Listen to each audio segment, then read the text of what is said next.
할렐루야. 오늘은 좀 기도도 조용하고 성가대의 찬양도 조용해서 어떻게 이 분위기를 끌어야 될지는 모르겠습니다. 지난주 저는 이제 여러분과 함께 감사의 소리를 실천하기 위해서 고무밴드를 이렇게 팔에다 묶었더니 팔이 두꺼워서 이게 파고드는 거예요, 살을. 그래서 이게 벗어났습니다, 일찍이. 근데 혹시 오늘 오시면서 이 고무밴드를 차고 오신 분이 지난주 예배를 참석하시고 차고 오신 분이 계시면은 저를 찾아오세요. 제가 만 원씩 드릴게요. 예. 물론 목사한테 돈 받으러 오는 사람은 없더라고요. 정말 기특하죠. 말씀을 실천한다는 것이 소중한 것 같습니다. 혹여 또 하시다가 팔에 멍이 들지 않았는지는 모르겠습니다. 저는 일찍 고무줄을 내려놨지만 지난 한 주를 되돌아보면 유난히 이번 주는 더 불편과 또 이렇게 힘든 상황이 더 겹치는 것들을 느끼게 되면서 뭔가를 이렇게 작정을 하면 참 힘들구나. 그렇다고 작정하지 않으면 변화되지 않는 우리의 삶을 또 봅니다. 그래서 여러분, 감사의 말을, 감사의 소리가 주된 소리가 되게 한다는 게 영적 전쟁에 가까운 그런 일인 거죠. 근데 왜 마귀는 이렇게 우리로 하여금 감사하지 못하게 하려고 이렇게 길을 쓰고 막는 것일까요? 왜냐하면 그것이 좀 말씀을 통해서 자세히 보다 보면 이것이 매우 우리가 생각하는 것보다 아주 중요하다고 하는 거예요. 이 감사의 말씀, 저 오늘 본문에 보면 이 짧은 구절 안에 뭐가 있느냐 하면은 여기에 마따냐라고 하는 이 사람이 그는 기도할 때 감사하는 말씀을 인도하는 자가 되었고라고 하는 거예요. 그러니까 구약 시대, 그리고 느헤미야가 무너진 예루살렘을 세우고 그들 안에 이제 예배와 신앙의 기초를 세우는 가운데 이 마따냐라고 하는 사람한테 뭘 맡겼냐면은 그들이, 그 백성들이 하나님 앞에, 법궤 앞에 나갈 때 감사의 말씀을 하는 자, 또 세 번역에 보면 감사의 찬양을 하는 자, 찬양하는 자라고 하는 이런 번역으로 그 일을 지킴을 맡은 사역자가, 그걸 맡은 사역자가 되었다고 하는 거예요. 그러니까 이야기는 어떤 이야기냐면 이스라엘 사람들이 하나님 앞에 나갈 때는 감사의 말씀을 통해서 그 백성들이 나아가는 이 과정이 없이는 하나님 앞에 안 나갔다는 이야기죠. 그럼 어떻게 했을까요? 곡조부터 노래를 부르는 것은 아닐 겁니다. 이렇게 했겠죠. 하나님은 이 우주 만물을 창조하시고 그 가운데 우리를 사랑하셔서 우리를 인도하셨습니다. 하나님께 감사를 올려드립니다. 이렇게 아마 선포조에 그런 어떤 말을 했을 겁니다. 그러면 그 백성들이 아멘 주여 감사합니다 하고 이렇게 했겠죠. 그래, 이쪽이 좀 낫네요.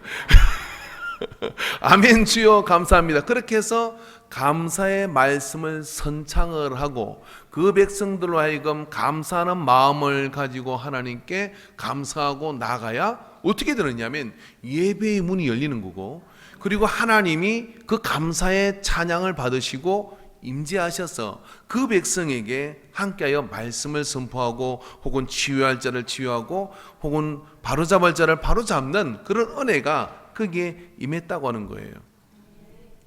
근데 이 마따냐라고 하는 이 사람이 생각을 해봤습니다. 어떤 생각을 해봤냐면은 이 마따냐는 이 사람은 그 백성들이 법궤 앞으로 나갈 때마다, 그리고 그걸 매일 누가 나가든 안 나가든 성전 안에서, 그리고 그 안에서 그 일의 책임을 맡아가는 사람이에요. 그러니까 매일 하나님께 어떻게 하면 감사할 수 있는지를 고민하고 그리고 찾아내고 그리고 이야기했다고 생각해 보십시오. 이게 참 쉽지가 않아요. 그죠? 그렇지 않겠습니까? 우리 한번 생각해 봅시다. 누군가를 두고 우리가 험담을 하는 건요, 밤새 할 수 있어요. 그 사람 내가 뭐 나쁘다고 그러는 건 아닌데 근데 이런 게 좀 있어. 그건 막 너무 재밌어. 그래가지고 막 이야기하다 보면 서로 시너지 효과가 나가지고 니도 그래 생각했나 나도 그래 생각한다 막 그러면서 과거의 일까지 덤벼가지고 막 1시간도 괜찮아요. 근데 한번 이렇게 반대로 한번 해봅시다. A라는 어떤 사람을 두고 그 사람을 그 사람 진짜 괜찮아. 어떻게 괜찮은데 이래서 괜찮고 저래서 괜찮고 저래서 괜찮고 저래서 괜찮고 아멘 되십니까? 1시간 해보실래요? 결단코 쉽지가 않습니다. 30분을 넘게 어려워요. 10분 좀 지나면요 이제 고마해라야 좋은 줄 알겠다. 그 다음에 20분 넘어가면 너 너무한 거 아니야? 그렇게 좋으면 살지. 한 번은 우리 집사람이 세미나를 갔다 와서 큰 은혜를 받고 와서 그래가지고 그 목사님이 참 너무 신령하고 은혜가 되고 막 좋다 이거야. 그 다음날 또 이야기하길래 그래서 그럼 가 살아라. 듣기 싫더라고. 그 목사님이 눈만 뜨면 기도하러 올라가고 그리고 뭐 밤새 철야를 하고 뭐 막 그래가지고 그 다음부터 전에는 그냥 안 했는 그 목사님 너무 텔레비를 같이 은혜를 받은 저는 채널을 돌려버렸어요.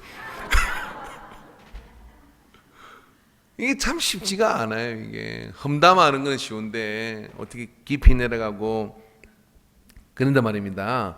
이 마따냐는 일이 그거예요. 뭐냐면 어떻게 하면 이 백성들에게 하나님이 감사한 것인지를 끌어내서 드려야 되잖아요. 그게 하나님 앞에 나오는 사람들, 어떤 사람은 집에서 그냥 싸우고 온 사람도 있고, 어떤 사람은 직장에서 그냥 얻어 터지고 온 사람도 있고, 어떤 사람은 뭐 지금 막 삶이 부도나기 직전인 사람도 있고, 어떤 사람은 질병의 문제가 있고. 그런데 하나님 앞에 나가지고 하나님 여호와는 감사하시다 그런데 말입니다. 그 감사의 말씀을 선창을 해가지고 그 백성들이 공감이 되게끔 말을 끊어내려 그러면 이게 설교 비슷하게 상당히 마따냐는 굉장히 어떤 면에서는 힘든 그런 가정 속에 있었을 거예요. 근데 이게 태도가 되고 삶이 되고 생활이 된다 그러면 이 삶 속에는요 복된 뭔가가 흐르고 있는 것이죠. 오늘 우리가 본문을 읽다 보면 이 17절 짧은 절 안에 아삽이라는 사람이 나옵니다. 이 아삽이라는 사람이 누굽니까? 아삽이라는 사람이 정손자가 누구냐면 마따냐인 거예요. 그런데 말입니다. 이 정손자가 마따냐인데 아삽이라는 사람은 시편에 그 시가 많이 등장을 해요. 그래서 마따냐의 정조 할아버지 객인데 이 정조 할아버지는 뭘 하던 사람이냐면 다윗의 장막안에서 법궤를 모셔놓고 그 앞에 수종 드는 자였던 거죠. 어떤 수종을 들었냐면 찬양하는 사람이었습니다. 그 앞에 하나님 앞에 찬양하는 사람이죠. 세월이 흘러서 유다 왕조가 멸망을 하고 포로로 잡혀가고 북이스라엘이 망하고 이런 과정을 거치고 난 뒤에 느헤미야를 통해서 예루살렘 성을 재건하는데 오늘 느헤미야는 아삽의 정손자인 마따냐를 레위 지파인 이 사람의 마따냐를 찾아내서 네가 감사의 말씀을 하는 예배자로 세워서 불렀다고 하는 거예요. 아마 마따냐가 자원했는지도 모릅니다. 아무튼 그 안에는 뭐가 있느냐면 정조 할아버지 속에 흐르는 그 감사의 찬양을 하나님께 올려드리는 탁월한 DNA가 유전자가 이 마따냐 속에 있다고 봐야 되는 것이라는 거예요. 그래서 이게 아무나 하는 것이 아닌데 그렇다면 오늘 우리도 말입니다. 감사의 태도가 삶의 전반적인 그런 모습이 된다 그러면 좋은 일이 있으리라 많이 있으리라 할렐루야. 좋은 일이 있고 많이 있을 줄로 믿습니다. 근데 우리가 사람을 이렇게 대하다 보면요 참 감사하기가 어렵잖아요. 그죠? 사람을 이렇게 쳐다보고 참 감사한 사람도 있지만 부분적으로 감사하지 감사한 사람이 있지만 지속적으로 감사하기가 참 쉽지는 않습니다. 그런데 말입니다. 왼수 같은 사람이라 할지라도 감사할 수 있는 방법이 있어요. 뭐냐면 우리가 사람을 보지 말고 하나님을 보고 하나님을 보면 어떻게 감사할 수 있어요? 없어요? 하나님을 봤어야 뭐 불평을 할 수가 있잖아요. 저도 목사님이지만 하나님을 실제로 본 적은 없거든요. 그래서 제가 봤으면 좀 까야 되는데 하나님을 제대로 보지를 못해가지고 그냥 말씀에 나오시는 하나님 그리고 또 저 가운데 우리 가운데 역사하시는 그 하나님의 그 강력한 능력 앞에서 우리가 어떻게 하나님을 흠잡을 수가 있겠습니까? 흠잡을 수가 없잖아요. 너무나 먼 당신이기 때문에. 그래서 하나님을 보고 자꾸만 감사를 드리면요, 감사의 영성이 우리 속에 들어와서 어떻게 되느냐면 왼수 같은 사람을 봐도요, 이 감사의 말이 잘 돼요. 그런데 하나님을 잘 보지 않고 자꾸만 그 좋지 않은 상황, 그리고 불평할 만한 사람, 그리고 불평할 만한 그런 환경을 보고 내 안에 막 이게 꿍시렁거리면서 막 그렇게 분노가 일어나고 막 감사가 불평이 일어나고 이러잖아요. 그러면 어떻게 되느냐면 사람의 뇌는 주어를 혼돈한다 그래요. 내가 누구 보고 뭐라 해도 말입니다, 우리 뇌는 나보고 뭐라 하는 건지 남을 보고 뭐라 하는지, 예를 들어 나쁜 말을 써서 누구한테 뭐라고 욕을 하면 내 머리에 있는 뇌는 주어가 누군지를 모르는 거예요. 저놈이라는 주어는 몰라요. 나쁘다는 것만 알아요. 그래서 내가 나쁜 것, 남이 나쁜 것 상관없이 좋지 않은 단어를 쓰면 우리 뇌는 고스란히 그걸 들으면서 내게 그 영향을 준다는 거죠. 그렇기 때문에 우리가 누가 나쁜 사람 보고 나쁘다고 이야기를 하면은, 그리고 나쁜 사람 보고 불평을 하고 원망을 하면은 그 원망과 불평의 독성들이 다 내게 영향을 주는 그런 상태가 된다 그래요. 이거는 여러분 성경에 나오는 이야기가 아니라 뇌를 연구하는 학자들의 이야기입니다. 그렇기 때문에 굉장히 근거 있는 이야기죠. 그러니까 사람을 보고 그렇게 불평을 하고 미운 사람 보고 밉다고 이야기하는 게 뭐가 잘못이겠습니까? 그런데 잘못입니다. 왜 그러냐면 그 감사하지 못하는 것으로 인해서 내가 독을 안게 되는 거예요. 여러분 잘 성경의 한 상황을 보면 이런 창세기 이런 이야기가 나옵니다. 행 에서와 야곱의 이야기가 있잖아요. 이 두 사람은 참 가까이 하기에 너무 멀어요.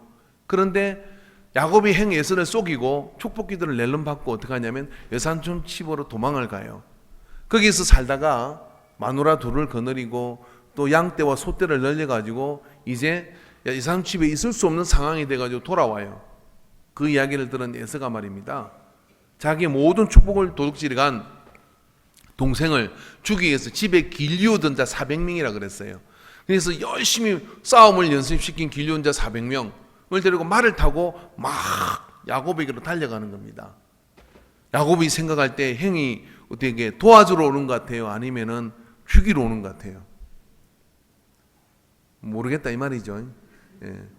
그래서 말을 타고 막 달려오는 거예요. 그래서 어떻게 하냐, 야곱이 양떼와 소떼를 나누고 행한테 선물을 이게 부분 떼가지고 보내요. 그리고 야곱 강가에 이제 밤을 격려하면서 하나님하고 씨름을 해요. 하나님하고 씨름을 하면서 하나님 앞에 씨름을 하면서 나중에 한두 배가 이글되고 하나님이 나를 복 주지 않으면 보내줄 수 없습니다. 그렇게 하나님께 매달리면서 하나님의 복을 받아요.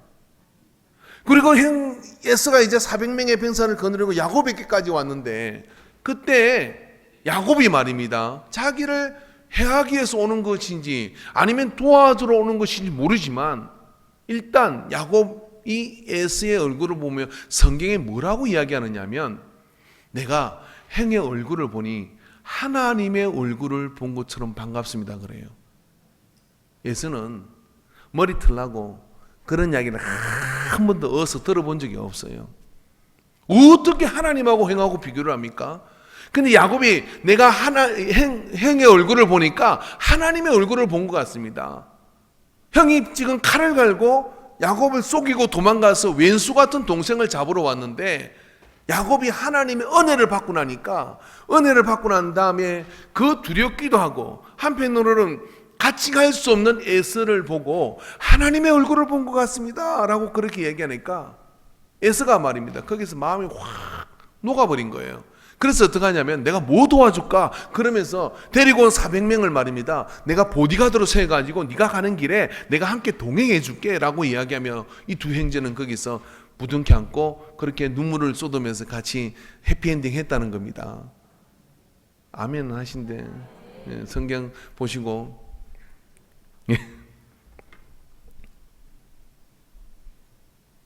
그 이야기 속에서 여러분 우리가 알 수 있는 것은 뭐냐면요, 사람이 하나님과 대면하고 난 뒤에 하나님의 감사를 깨달은 거죠.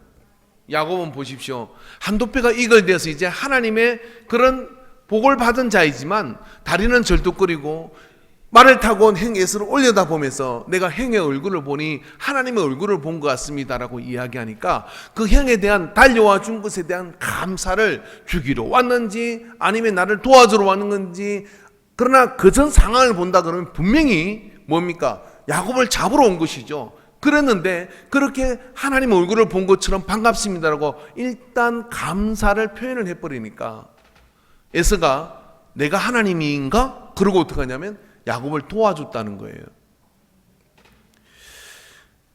감사의 태도는 모두가 좋아하는 태도입니다. 감사의 태도가 잘 되어 있으면 어떻게 되느냐면요, 삶 자체가 굉장히 바뀌는 거예요. 왜냐하면 이 감사의 태도는 말입니다, 마틴 루터는 이렇게 얘기했는데, 감사란 근본적인 기독인의 태도이다 라고 이렇게 얘기를 했습니다. 감사는 예배를 들어가게 만드는, 예배 안으로 들어가게 만드는 그는 문의 역할을 해요. 교회당 문을 들어서고 예배당에 이렇게 앉았을 때 내 마음속에 감사하다 하는 이런 마음이 안 생겨도 여러분 감사의 마음을 가지고 예배를 드리시기 바랍니다. 정이 돌아보고 감사할 게 없으면 옆 사람 보고 이렇게 얘기하는 겁니다.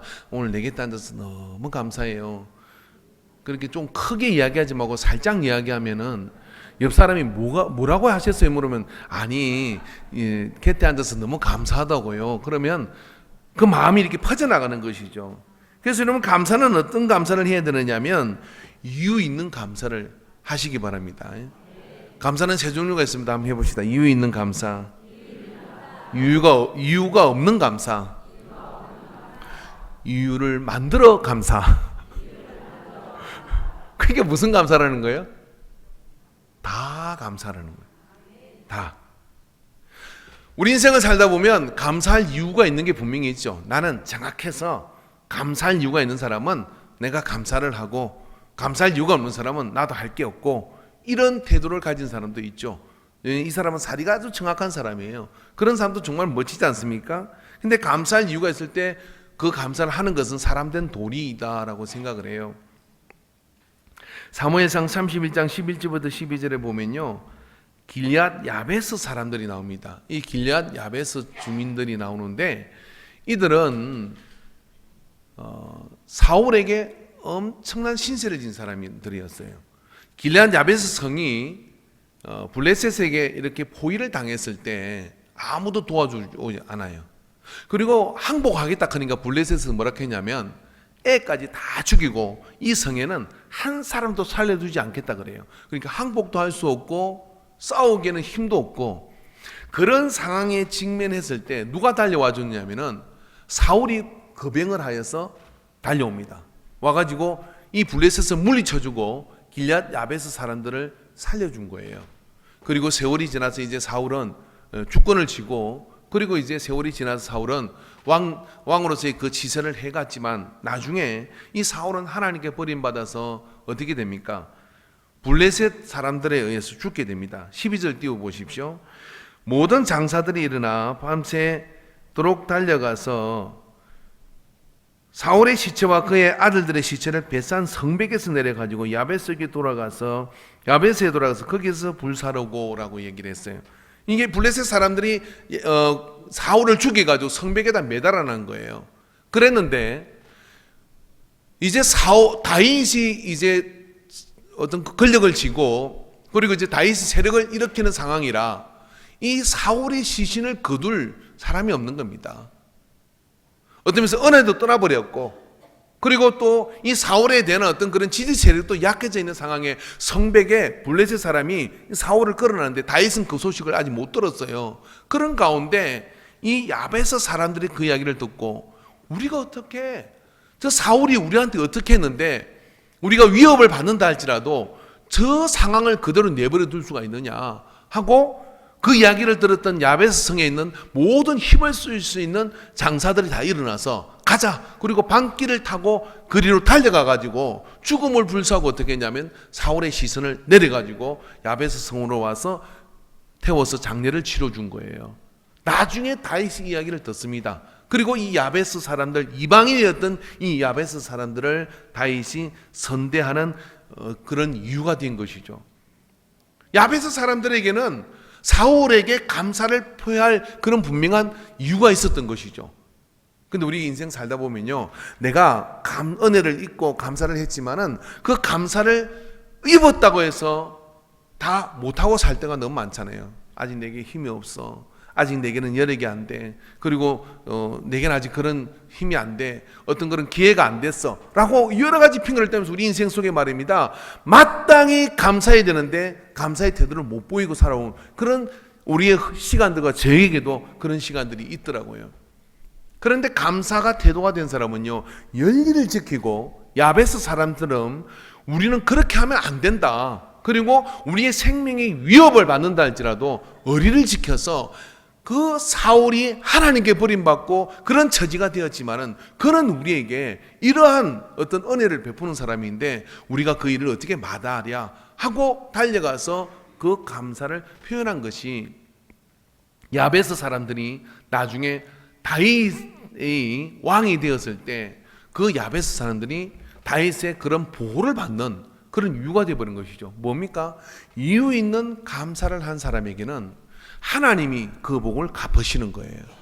그래서 여러분 삶 속에 말입니다, 내 삶 속에 감사를 헤아릴 수 있는 은혜가 필요합니다. 그래서 내가 어떻게 이 감사를 갚아줘야 할까라고 생각을 하고 그 행동을 하다 보면요, 또 다른 감사할 이유들이 그 삶 속에서 이렇게 생기게 되죠.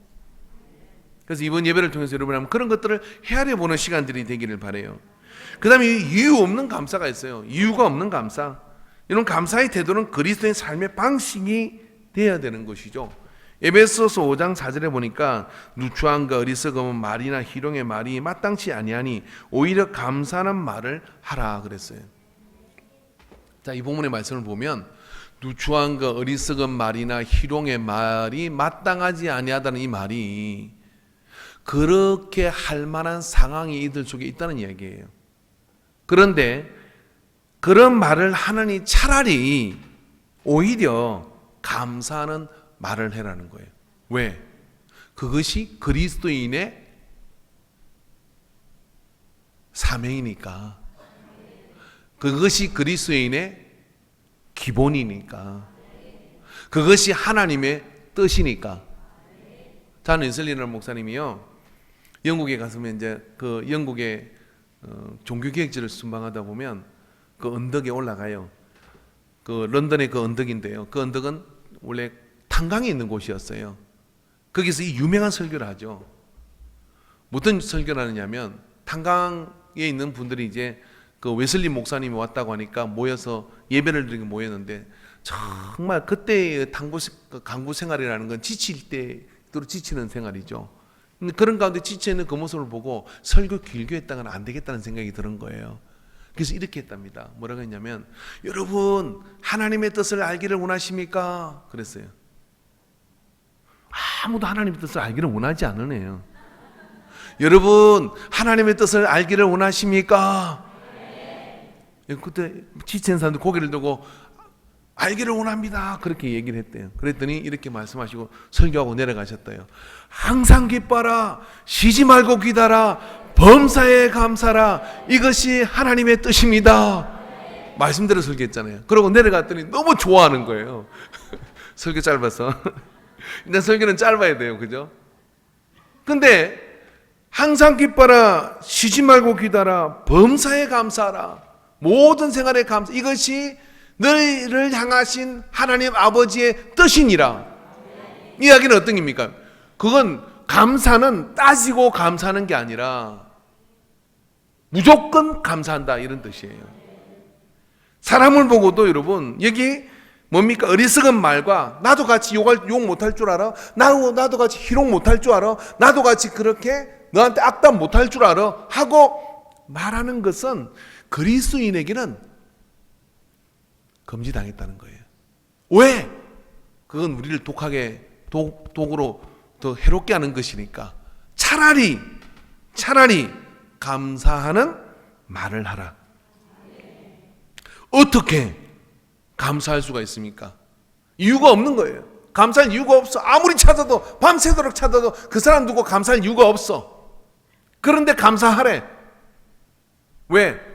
하나님의 뜻이니까. 저는 얘기했잖아요. 그 여자가 내 마누라가 안 된 게 다행이다. 찾아오면 있어요. 근데 하나님의 뜻이니까 차라리 감사하는 말을 하라는 거예요. 어떻게 할 수 있을까요? 누가 옆에서 막 나한테 자꾸만 딴지를 걸고 뭐라고 얘기해요. 아유, 그럼 이렇게 약간 코먹은 소리를 해야 돼요. 아유, 감사해요. 뭐라고요? 나를 열심히 그렇게 따라다니면서 그렇게 나를 이렇게 가르쳐줘서 너무 감사해요. 쉽지 않아요. 쉽지 않습니다. 예. 빌립보서 4장 6절에 보니까 아무것도 염려하지 말고 다만 모든 일에 기도와 간구로 너희 구할 것을 감사함으로 하나님께 아뢰라. 염려가 돼요. 그리고 기도와 간구가 절박합니다. 근데 뭐라고 하냐면은 너희 구할 것을, 여기 딱 어울리지 않은 하나가 이겁니다. 염려가 되면 부르짖어 간절하게 하나님께 부르짖어 간절하게 기도하라, 막 이래야 될 것 같은데, 감사함으로, 뭘 감사할 게 있어요. 감사하죠. 근데 감사함으로 하나님께 아뢰라는 거예요. 아니, 염려가 되니까 기도를 시작했고, 간구가 될 만한 일이 있으니까 간구를 하는 거잖아요. 여기 한번 보세요. 기도 안 하는 사람들은요, 제가 볼 때 신방도 필요 없는 분들이 왜 그러냐면은 걱정이 없는 분들이에요. 근데 심야기도 안 빠지고 막 교회 너무 늦게까지 눈물로 기도하고 그 다음에 막 어떻게든 막 그렇게 매달리는 분들은 지금 태산 같은 문제가 있는 분들이에요. 근데 그런 분들은 정말 기도가 필요하거든요. 근데 평안한 사람 기도가 필요하지 않아요. 근데 그런 분들이 어떻게 기도하라고 얘기하느냐면, 어떻게 기도하라고 합니까? 감사함으로. 뭘 감사해요? 하나님 부도나게 해주셔서 감사합니다. 이래서 내가 시간이 많아가지고 성경을 볼 수 있으니 너무 감사하고, 하나님 새로운 출발을 할 수 있게 해서 너무 감사하고, 이 가운데 인생의 주인이 하나님이신 것을 알게 하시니 감사하고. 그렇게 자꾸만 감사하다고 하면요, 때린 하나님이 미안하셔. 내가 너무 심했나? 진짜로요. 때린 하나님 미안하죠. 그러니까 여러분, 하나님을 괴롭히는 방법은 여러 가지가 있는데, 하나님 어떻게 나한테 이럴 수 있습니까? 하나님도 이러는 생각이 들지 않을까요? 내가 하나님이라고, 너는 나한테 한 게 뭐가 있는데? 한번 계산 한번 해볼까? 내가 너한테 튼튼한 발달해 줬더니 그거 가지고 제지로 돌아다니고, 내가 너한테 물질 좀 줬더니 그거 가지고 교만 떨고, 내가 너한테 건세 좀 줬더니 그거 가지고 네가 잘난 줄 알고 갑질하고, 막 할 말 많아 하나님이 진짜. 근데 하나님 이렇게 두드리 맞으니 너무 감사합니다. 그러면서 말입니다, 이까지 그래도 살아있는 것도 하나님께 감사하고 남은 거 있는 게 감사하고 막 그러면서 감사를 이렇게 하면 하나님께서 감사함으로, 그런데 하나님 제게 한 번만 더 기회를 주십시오. 그러면서 하나님 앞에 그렇게 엎드려서, 그래도 이렇게 하나님 사랑으로 저를 때리셨군요. 너무 감사합니다. 그러면서 감사하고 나가면요, 하나님의 마음이 이 마이너스와 플러스 중에요. 하나님 마이너스를 쓰시면 구약을 보세요. 무시무시합니다. 근데 플러스를 쓰면요, 은혜의 하나님이 얼굴을 쫙 여시고 어떻게 하냐면, 사랑하는 딸아, 사랑하는 아들아, 다 흩트고도 다 모으실 수 있는 하나님. 너희가 땅 끝까지 흩어진다 할지라도 나는 거기서 다 모을 수 있다. 그 하나님이 움직여 주시면 되는 거거든요. 근데 그건 어떻게 하느냐? 감사함으로 하나님께 하는 이유가 없어요, 여러분.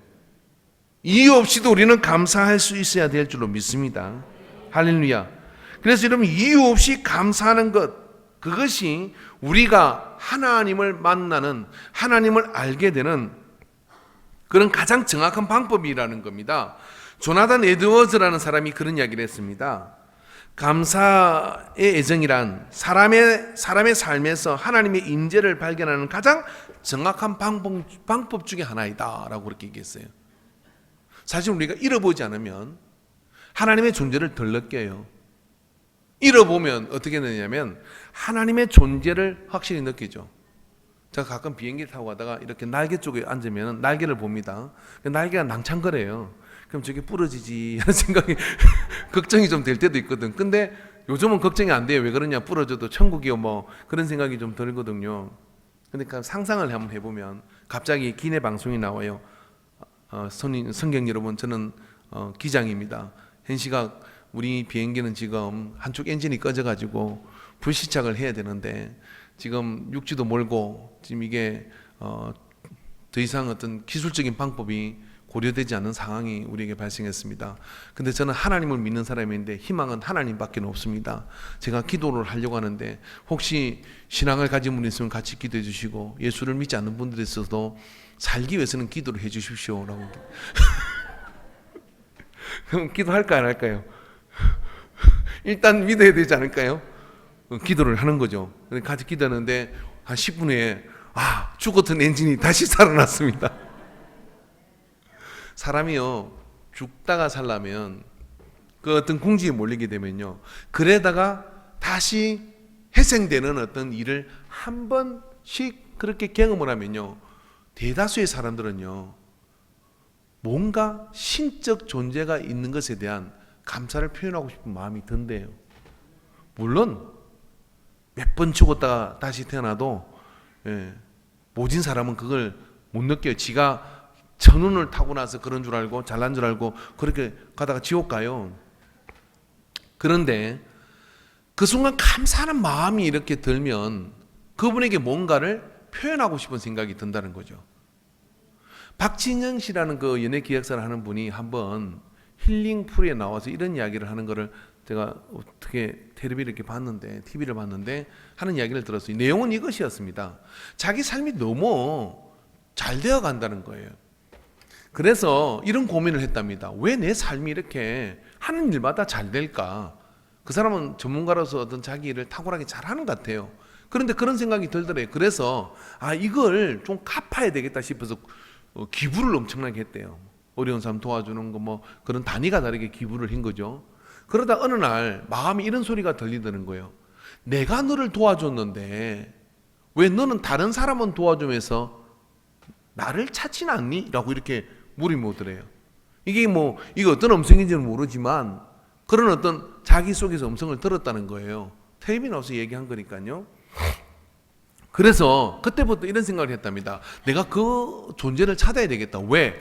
내가 생각할 때 내 노력보다도 내가 생각할 때 내 삶이 누군가의 도움이 없이는, 누군가 초월자의 어떤 도움이 없이는 이렇게 기가 막히게 잘 될 수가 없는데 그걸 내가 모르고 있다는 게 너무 죄스럽다는 생각이 들었다는 거예요. 그래서 그 존재를 찾으려고 성경도 읽고 코란도 읽고 불경도 읽고 그렇게 그 당시 텔레비전 올 때는 읽는다고 이야기를 했어요. 근데 그게 어떤 그 진행하는 자매가 예수를 잘 믿는 자매였어요. 그래서 그 자매가 아마 속으로 기도했겠죠. 저도 그걸 보면서 그가 하나님인 걸 좀 제발 알아야 될 텐데 그런 생각이 이렇게 들었습니다. 그래서 그 프로를 이렇게 그렇게 하고 이제 마감이 된 것이었습니다. 그러니까 이게 무슨 이야기냐면요, 감사는 초월자인 하나님을 만나러 가는 가장 기본적인 문이고 통로인 겁니다. 그래서 이유 있는 감사를 하는 사람은 이유 없는 그런 감사의 태도가 내 삶 속에 되어지면요, 그걸 통해서 하나님을 만나는 은혜가 우리에게 임하게 되는 것이죠. 세 번째가 이러면 어떤 감사를 해야 되느냐면 이유를 만들어하는 감사를 해야 될 줄로 믿습니다. 관계의 대상에 대해서 감사한 이유를 도대체 찾을 수가 없을 때 우리는 이유 없는, 믿음이 있으면 이유 없는 감사를 할 수 있겠죠. 그러나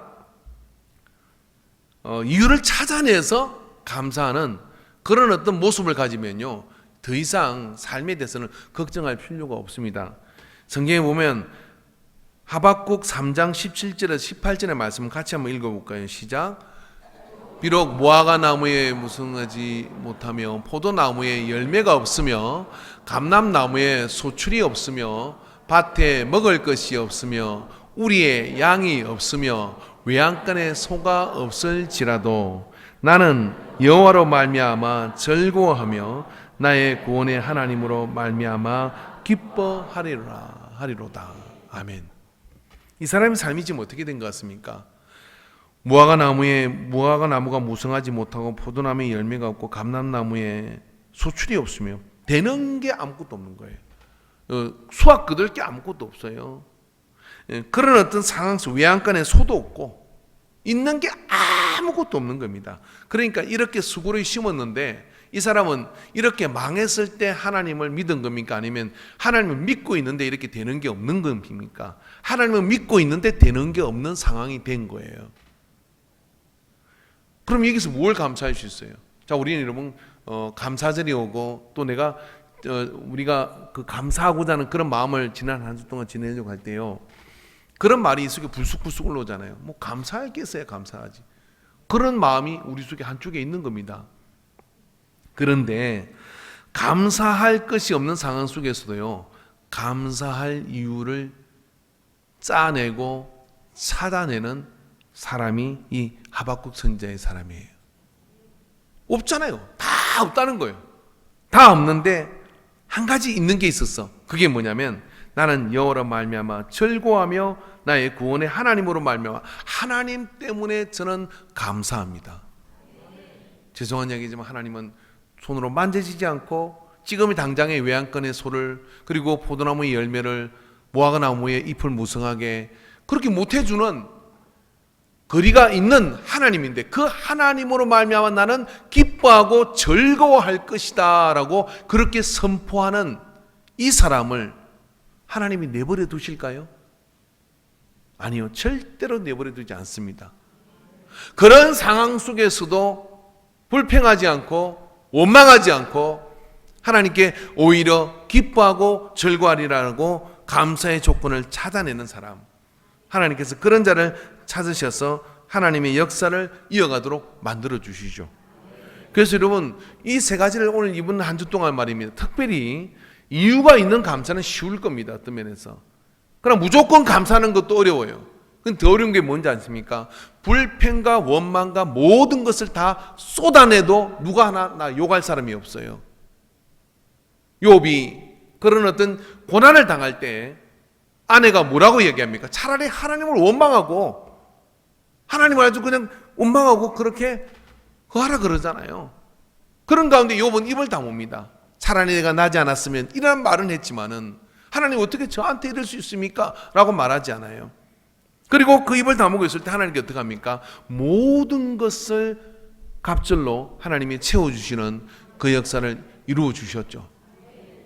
그래서 여러분, 우리가 단순히 불평하는 것이 아니라 감사의 이 전쟁과 같은 감사를, 이유가 있어서 감사하고 이유가 없어도 감사하고 이유를 만들어 감사하는, 따라해 봅시다. 이유가 있어 감사하고 이유가 없어도 감사하고 이유를 만들어 감사하고.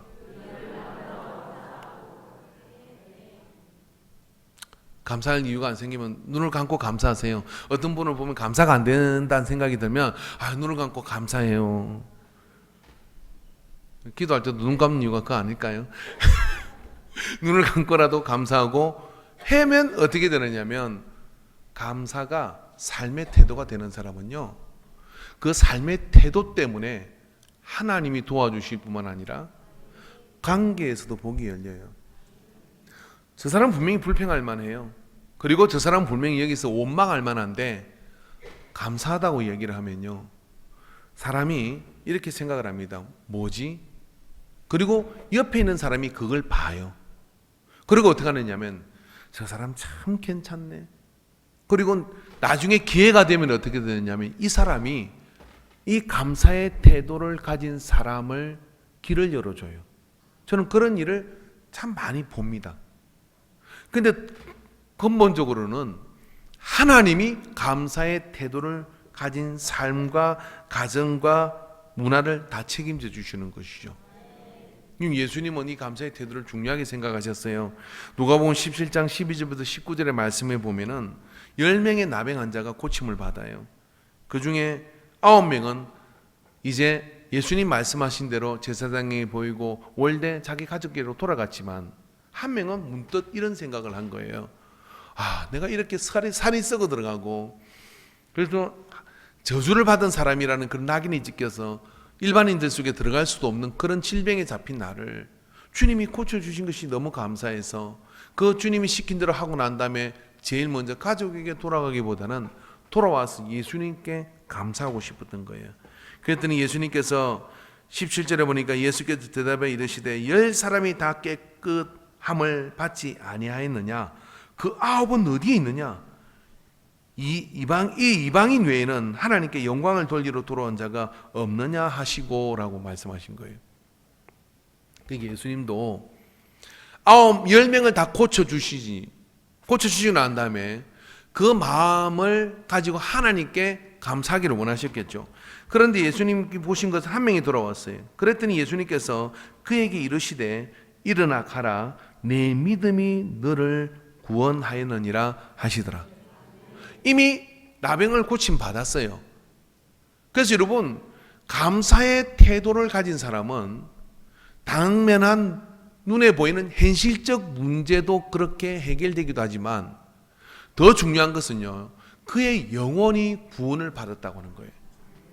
그의 영혼이 구원을 받는 그 단계까지 들어가는 것은, 즉 감사함으로 그 문에 들어가라고 한 다윗의 말씀처럼 우리가 하나님 앞에 예배에 들어갈 때 우리가 입술을 열어 하나님께 감사의 고백을 하고, 그리고 우리의 몸을 들여서 하나님께 감사의 그런 반응을 보이면서 들어갈 때 말입니다, 지성소의 문이 열리고 하나님의 임재가 그 심령 속에 임하게 될 줄로 믿습니다.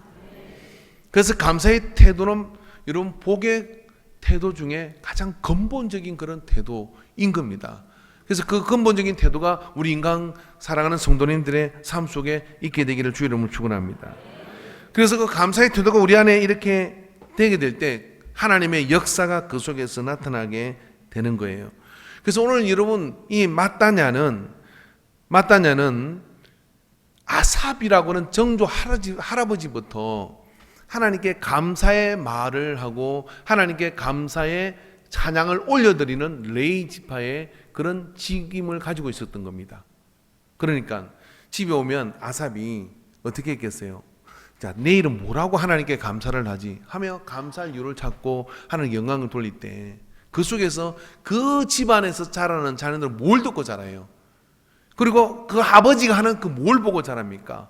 하나님께 감사하는 것을 보고 자라게 되는 거죠. 근데 아침에 눈 뜨고 부터 말입니다, 아침 막 욕이 시작돼요. 그리고 그리고 누구 그 집에서 어떤 사람을 헐뜯고, 제일 여러분 나쁜 게 뭔지 아세요? 혹시 여러분 목사님이 마음에 안 들고 교회가 이렇게 마음에 안 들면은요, 두 분이 차 타고 나가셔서 마음껏 이렇게 하세요.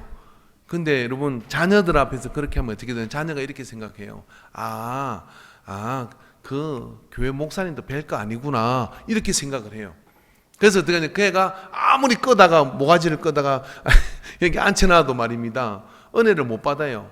왜? 집에서 이래저래 다 했거든. 그건 정말 자녀에게 독을 집어넣는 거예요. 근데 집안에서 감사의 소리가 넘치고, 특별히 여러분 교회 안에서 말입니다, 있는 많은 것들에 참 우리 교회는 이래서 감사하고 저래서 감사하고 이래서 감사하고 저래서 감사하고, 그리고 또 여러분 집안의 어른들에 대해서도 우리 어른들은 이래서 참 좋은 집안이고 저래서 감사하고, 너희 할아버지 이래서 감사하고 너희 아버지는 이렇게 감사하고. 예수 믿는 그 유명한 강연사 중에 한 분이 이런 이야기를 하더라고요. 아버지가 알코올 중독인데 도박을 하셨는데 저희 아버지는 일찍이 모든 재산을 사회에 환원하시고 그러더라고요. 그래서 무슨 말인가 그랬어요. 아버지가 사회에서 하겠다고 그랬는데 도박으로 다. 그 다음에 저희 아버지는 동양화를 좋아하셔서 그러면서 그렇게 해서 도박을 해서 사회에 돈을 다 날린 건데 그걸 환원하고 라고 이야기를 시작하는데 어때요? 예, 그런 것들을 통해 집안의 어떤 감사의 태도가 나오도록 하니까 아삽의 아들에게 마따냐라고 하는 이 성전에서의 감사의 말씀을 하고 기도를 하는 예배 인도자가 이 안에서 나오게 된 겁니다. 이게 유전자인 거예요, 여러분.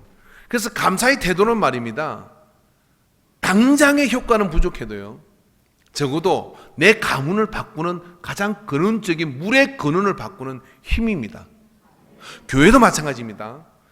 어떻게든 우리가 예배를 마치고 난 다음에는요, 서로 감사하다고 이렇게 서로 이야기를 해주는 거예요.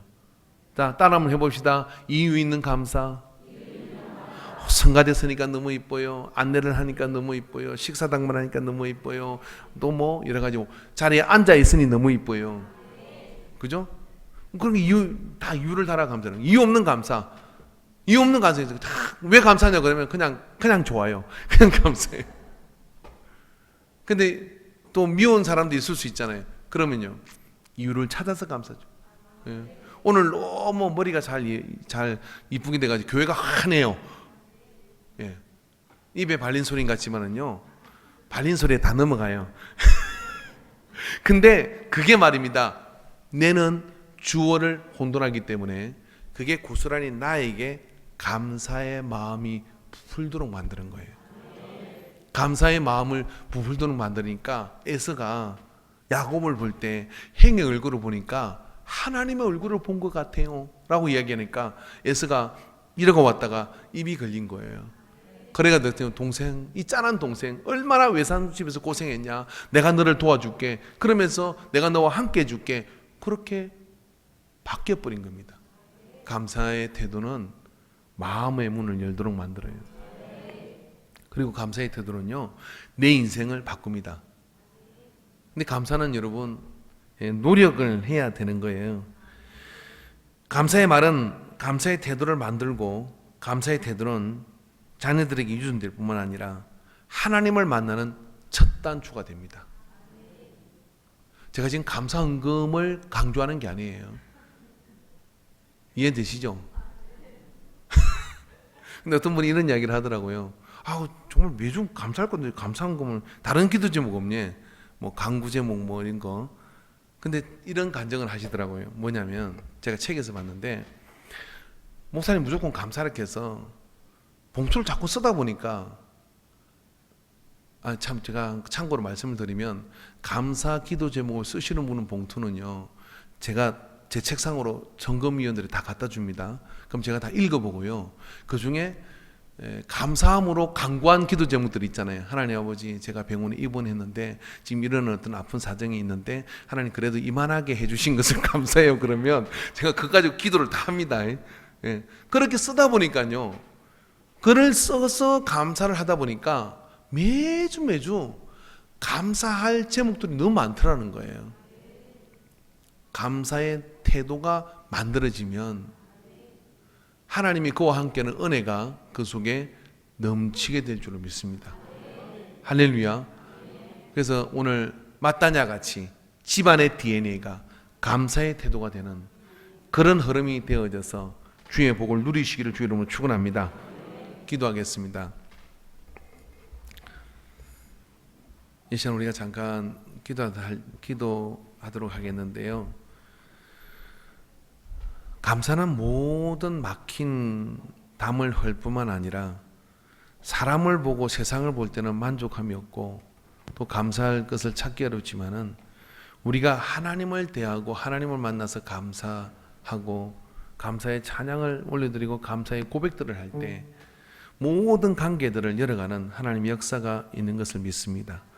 오늘 우리 안에 그 무엇이든지 간에 나를 힘들게 만들고 그런 관계와 또 그런 상황이 있다 할지라도 그 속에서 여러분 사단이 막아놓은 불평과 원망과 시비가 주도되지 않도록 만들어야 됩니다.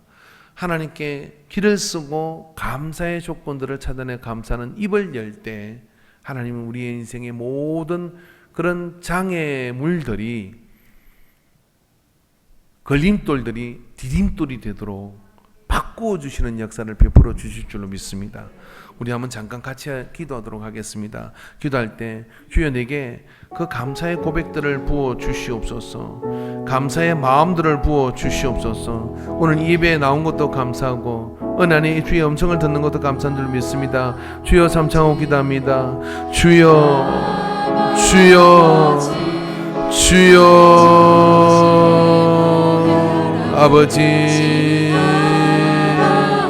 아버지 당연히 불평할 수밖에 없고 당연히 원망할 수밖에 없고 단연히 누구 때문이라고 말해도 괜찮을 것 같은 모든 상황이지만은 그러나 항상 기뻐라, 쉬지 말고 기도하라, 범사에 감사하라. 감사의 태도가 된 마따냐는 그 지금을 빼앗기지 아니하였고 감사의 말씀을 통하여 그 백성의 하나님 앞으로 나가는 길을 여는 사역자가 된 것을 기억합니다. 아삽에게 기름 부어진 이 감사의 영성이 정손자에게 부어져서 그 가문의 흐름이 된 것을 기억합니다.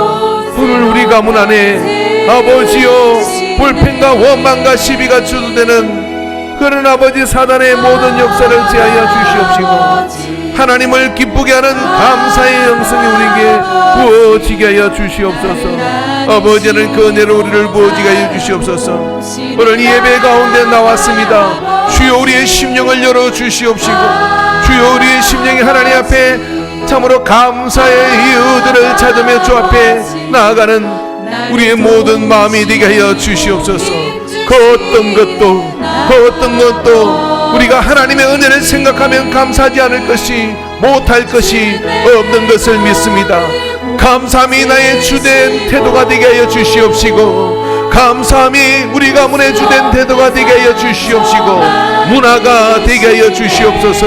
그래 아버지 하나님의 복과 그 역사를 누리는 회복된 인생이 되게 하여 주시옵시고 회복시키는 인생이 되게 하여 주시옵시고 흥하게 하는 인생이 될 수 있도록 열어 주시옵소서. 오 주님 붙들어 주심을 믿습니다. 오 주님 인도하여 주심을 믿습니다. 모든 영광을 받아 주옵소서. 예수님의 이름으로 기도합니다. 아멘. 조금 전에 불렀던 찬양